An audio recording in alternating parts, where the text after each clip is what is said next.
পৃথিবীর ইতিহাসে জ্ঞান বিজ্ঞানের যত বই আছে সব মিলিয়েও কোরআনের যে কোনো একটি আয়াতের গভীরতার সাথে কোনো তুলনা চলে না। আর সেই কোরআনের একটি ছোট্ট সূরা, মাত্র 4টি আয়াত, 15টি শব্দ, যেটি ধারণ করে মহাবিশ্বের ভারসাম্য, বিজ্ঞানের অভূতপূর্ব ইঙ্গিত আর স্রষ্টার একত্ববাদের দর্শন। এটাই সূরা ইখলাস। মহাগ্রন্থ আল কোরআন আল্লাহর কিতাব। মানব জীবনের এমন কোনো দিক নেই যার দিক নির্দেশনা এই কিতাবে পাওয়া যায় না। মহান আল্লাহ নিজেই বলেন, মা ফাররাতনা ফিল কিতাবি মিন শাই, এই কিতাবে আমি কিছুই বাদ দিইনি। আবার অন্য আয়াতে ইরশাদ হচ্ছে, ওয়াল কুরআনিল হাকিম, শপথ বিজ্ঞানময় কোরআনের।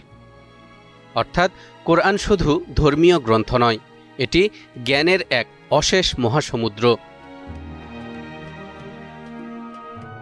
দর্শক, আজ আমরা আলোচনা করব মাত্র 4টি আয়াতে মহান আল্লাহর পরিচয় বহনকারী সূরা, কোরআন মাজিদের অন্যতম মর্যাদা সম্পন্ন সূরা সূরাতুল ইখলাসে লুকিয়ে থাকা বৈজ্ঞানিক, গাণিতিক ও দার্শনিক বিষয়গুলো নিয়ে, যা শুনলে আপনি তো চমকে যাবেনই, সেই সাথে আজকের পর থেকে কোরআন সম্পর্কে নতুন করে ভাবতে বাধ্য হবেন। চলুন প্রথমেই পাঠ করি ছোট্ট এই সূরা। কুল হুয়াল্লাহু আহাদ, আল্লাহুস সামাদ, লাম ইয়ালিদ ওয়া লাম ইউলাদ ওয়া লাম ইয়াকুল লাহু কুফুয়ান আহাদ। বলুন, তিনি আল্লাহ এক, আল্লাহ অমুখাপেক্ষী, তিনি কাউকে জন্ম দেননি এবং কেউ তাকে জন্ম দেয়নি, এবং তার সমতুল্য কেউ নেই। এই 4টি আয়াতের ভেতরেই লুকিয়ে আছে এমন এক নিখুঁত গাণিতিক ভারসাম্য, আধুনিক ভাষায় যাকে বলা হয় পারফেক্ট সিমেট্রি বা বিস্ময়কর ভারসাম্য। সূরা ইখলাসের মোট শব্দের সংখ্যা 15টি।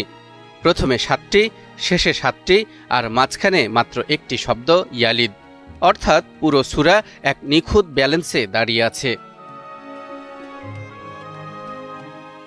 আরও বিস্ময়কর ব্যাপার হল, প্রথম 7টি শব্দে অক্ষরের সংখ্যা 22টি, আবার শেষ 7টি শব্দেও অক্ষরের সংখ্যা 22টি।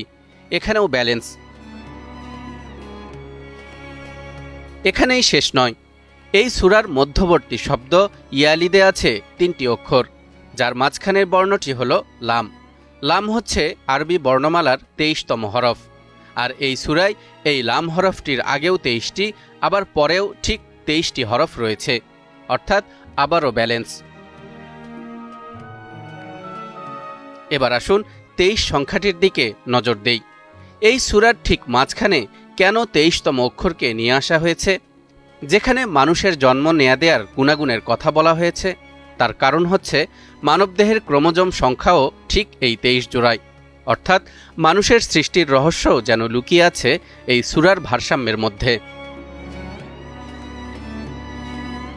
এই সূরার শুরু ও শেষে আছে আল্লাহর একত্ববাদের কথা। প্রথম আয়াতের শেষে আহাদ, আবার শেষ আয়াতের শেষেও আহাদ। মাঝখানে এসেছে মানুষের বৈশিষ্ট্য, জন্ম নেয়া, জন্ম দেয়ার কথা, যা কেবল মানবের জন্য, আল্লাহর জন্য নয়।